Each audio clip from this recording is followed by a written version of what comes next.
Il y a une fatigue que peu de gens comprennent vraiment. Ce n'est pas une fatigue physique, ce n'est pas une fatigue visible, c'est une fatigue intérieure, silencieuse, progressive. Une fatigue qui ne vient pas forcément de ce que tu traverses, mais du temps que cela dure. Parce qu'au début, tu étais fort, tu avais de l'énergie, tu avais de la foi, tu avais de l'espoir. Tu disais « ce n'est qu'une saison, je vais tenir ». Dieu va agir. Et tu le pensais sincèrement. Tu étais prêt à avancer, même dans l'inconfort. Tu étais prêt à patienter, même sans tout comprendre. Mais il y a une chose que personne ne t'avait vraiment expliquée. C'est que ce n'est pas toujours l'intensité de l'épreuve qui te brise. C'est sa durée. Parce qu'au début, tu tiens. Puis les jours passent. Puis les semaines s'installent. Puis les mois commencent à s'accumuler. Et sans t'en rendre compte, quelque chose change en toi. Ce n'est plus seulement une attente, c'est une usure, une lente érosion intérieure. Tu continues, oui, tu continues à avancer, tu continues à prier, tu continues à espérer, mais intérieurement, tu es fatigué. Pas une fatigue spectaculaire, pas une fatigue que tout le monde voit, mais une fatigue profonde, une fatigue qui s'installe dans ton âme. Tu souris encore, tu parles encore, tu fais ce que tu dois faire, mais à l'intérieur, quelque chose est devenu plus lourd. Et parfois, dans les moments les plus calmes, une question revient, toujours la même, toujours insistante. Pourquoi ça dure autant? Pourquoi ça ne change pas? Pourquoi ça n'avance pas? Pourquoi Dieu ne fait rien, ou du moins, pas encore? Et cette question, elle ne vient pas de l'impatience, elle vient de l'usure. Parce que ce n'est pas le combat qui te fatigue, c'est le fait qu'il continue. C'est le fait qu'il n'y ait pas de fin visible. C'est le fait que tu avances sans voir le résultat. Et c'est là que beaucoup de personnes commencent à se perdre. Pas parce qu'elles sont faibles, mais parce qu'elles ne comprennent pas. Elles interprètent mal la durée. Elles pensent « si ça dure, c'est que Dieu ne m'écoute pas. Si ça dure, c'est que Dieu m'a oublié. Si ça dure, c'est que ça ne va jamais changer. » Mais écoute bien ceci. La durée n'est pas forcément un signe d'absence. Elle est souvent un signe de profondeur. Parce que Dieu ne travaille pas comme nous. Nous aimons la vitesse, nous voulons des réponses rapides, nous voulons des changements visibles, nous voulons des résultats immédiats. Mais Dieu travaille autrement. Il ne travaille pas en surface, il travaille en profondeur. Et la profondeur prend du temps, toujours. Parce que ce qui est rapide peut impressionner, mais ce qui est profond transforme. Et Dieu ne cherche pas seulement à améliorer ta situation, il cherche à transformer ta structure. Parce que ce que tu deviens détermine ce que tu pourras porter. Et ça ne se fait pas en quelques jours, ça ne se fait pas en quelques semaines, ça demande du temps, beaucoup de temps. Et c'est là que le problème commence. Parce que tu es prêt pour le changement, mais tu n'es pas toujours prêt pour le processus. Tu veux voir, mais Dieu travaille souvent sans montrer. Tu veux comprendre, mais Dieu construit parfois sans expliquer.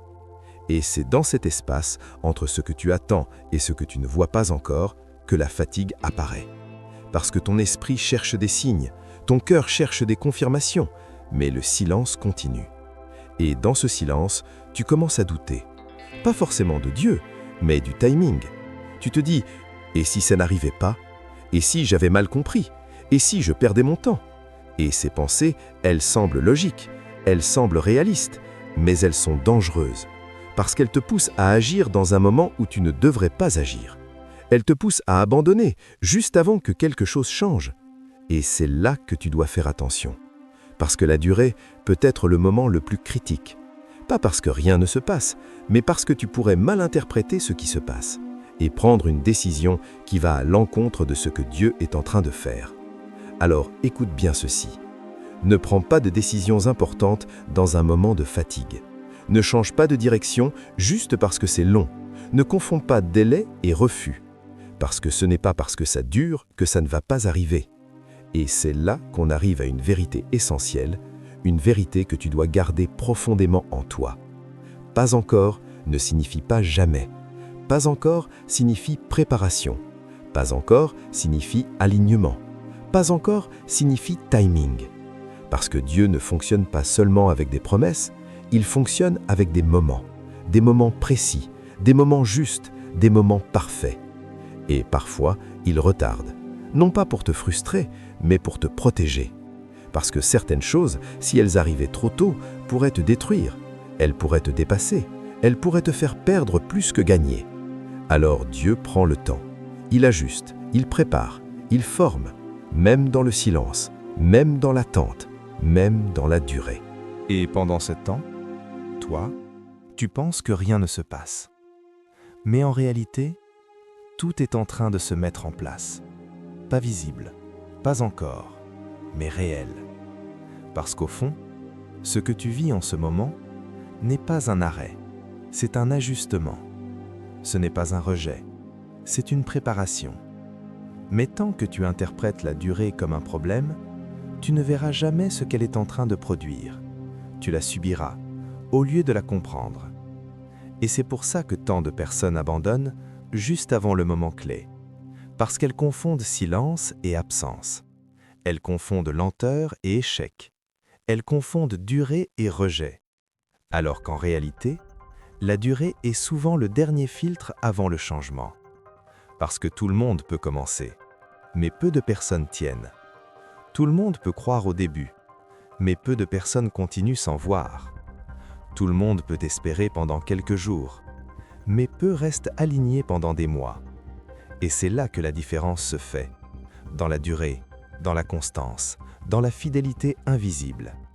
Parce que ce que Dieu cherche, ce n'est pas quelqu'un de rapide, c'est quelqu'un de stable, quelqu'un qui peut tenir même quand rien ne bouge, quelqu'un qui peut rester même quand rien ne change, quelqu'un qui peut croire même quand rien ne confirme.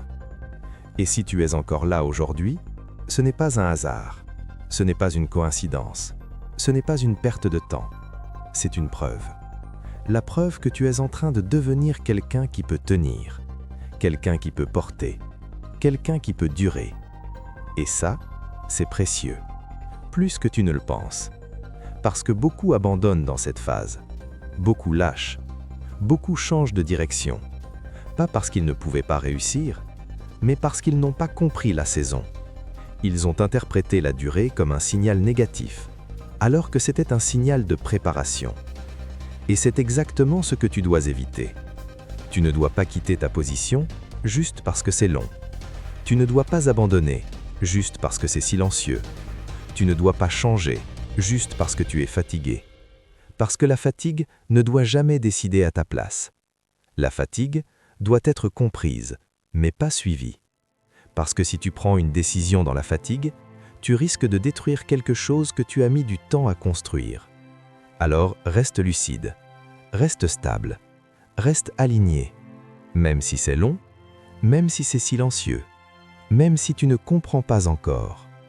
Parce que le silence n'est pas vide, il est actif. Le silence n'est pas une absence, il est une construction. Le silence n'est pas un blocage, il est un alignement. Et souvent, c'est dans ce silence que Dieu prépare les choses les plus importantes. Pas dans le bruit, pas dans la précipitation, mais dans la profondeur, dans la discrétion, dans la patience. Et si aujourd'hui tu ressens cette fatigue, si tu te poses cette question, pourquoi ça dure autant? Alors écoute bien ceci. Ce n'est pas parce que c'est long que c'est mauvais. Ce n'est pas parce que c'est lent que c'est bloqué. Ce n'est pas parce que tu ne vois rien que rien ne se passe. En réalité, quelque chose est en train de se produire, quelque chose de réel, quelque chose de profond, quelque chose de nécessaire, mais invisible. Et un jour, tu verras. Un jour, tu comprendras. Un jour, tu regarderas en arrière et tu réaliseras que cette durée n'était pas un problème. C'était une fondation, c'était une préparation, c'était une transformation.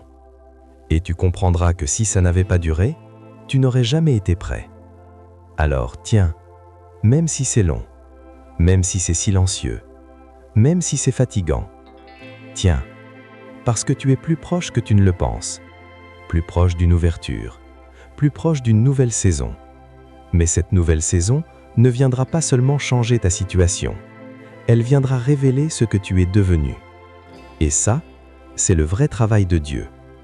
Alors si ce message te parle, écris simplement en commentaire « Je tiens même si ça dure » pas pour moi, mais pour toi. Parce que déclarer ça, c'est décider de ne pas abandonner. C'est refuser de mal interpréter la saison. C'est choisir de faire confiance même sans voir. Et si tu veux continuer à comprendre ce que Dieu fait dans ces saisons invisibles, abonne-toi à la saison cachée. Parce que comprendre la durée change ta manière d'attendre. Et quand ta manière d'attendre change, ta vie commence à changer. Bienvenue dans ta saison cachée.